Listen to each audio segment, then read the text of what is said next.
Ice climbing is an extreme sport, so it's important to follow safety rules.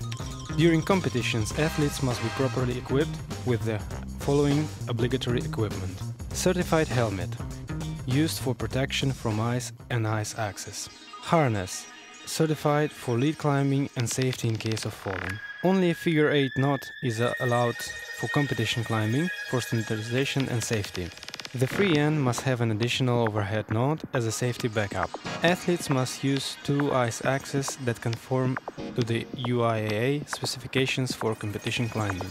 For competition climbing events, athletes may use ice FIFI style ice axes. All athletes must wear gloves at all the times. Climbing at any point without the use of gloves is prohibited.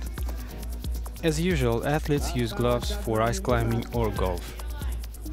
For difficulty competitions, athletes generally use fruit boots with a bolt-on crampon having a single front point.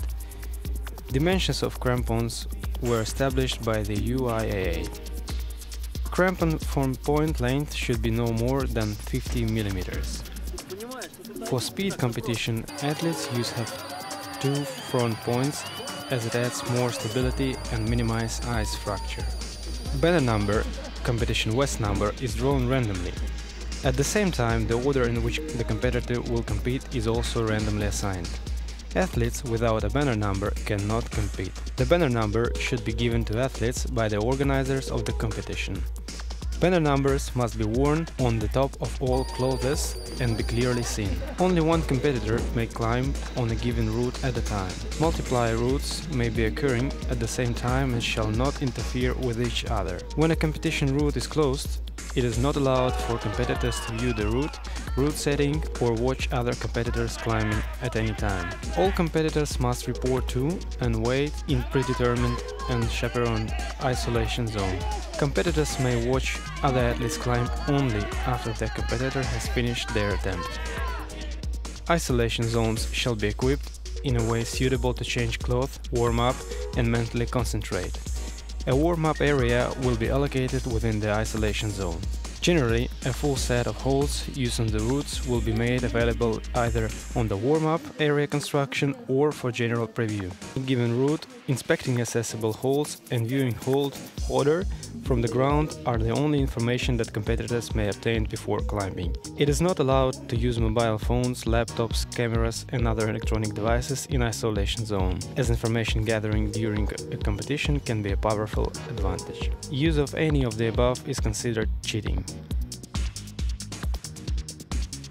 Competitors should also not communicate with anyone beside the officials or other competitors during preview or during isolation. Competitors are allowed an equal preview on the route for a specified time allotment prior to competition. The route shall be demonstrated by a rope that will be clipped in succession through all protection points that must be clipped during the progress of the climb. At the time of the preview, it is allowed to touch holes only reachable from the ground. The competitor must keep both feet on the ground during the preview. It is not allowed to shoot still photos or video during the preview or access any still photos or videos during isolation. However, it is allowed to view the route with binoculars, and athletes might draw the route on paper as a reference for during isolation. Commencement of the competition shall begin approximately 10-15 minutes after the route preview has terminated and all athletes have returned to the isolation zone. For the difficulty competition, there is a predetermined time allotment. More time is granted as routes become longer and more sustained. Both those must be placed on the first hold. Time starts when the first ice axe is removed from the start hold. If the competitor places a foot back onto the ground, their time has ended. Generally, the first or second protection point will be pre-clipped for safety purposes. The route is climbed if the athlete clips the last quick draw and both ice tools are in the finish hold and weighted by the competitor. A climbing attempt is terminated if: first, competitor falls and weights the rope or touches the ground. Second, time is expired. Third, equipment is dropped or lost. Fourth, climbing out of boundaries.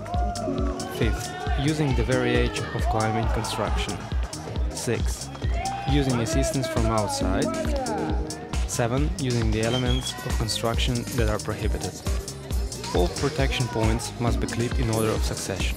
One cannot pass a protection point, then clip a further protection point, then return to the retro-clip the unclipped protection point. The climber must unclip back to the point of the unclipped protection point and then proceed. The high point scored is the highest in succession clip protection point. It is allowed to hold ice tools with the wrist, but is not allowed to hand with ice tools from the elbows or knees. It is also not allowed to enchain or sit on the tools. In case of technical incidents, attempt might be repeated again. The competitor must call for a technical incident as soon as it occurs. Technical incidents. First, broken hold or hold that changed original position. Second, incorrectly placed quick draw. Third, when the competitor does not have enough slack to clip the rope. In case of a technical incident, the competitor may repeat an attempt after 2 subsequent competitors. The high point of the second attempt trumps the previous attempt. Pay your attention that ice breaking is not a technical incident.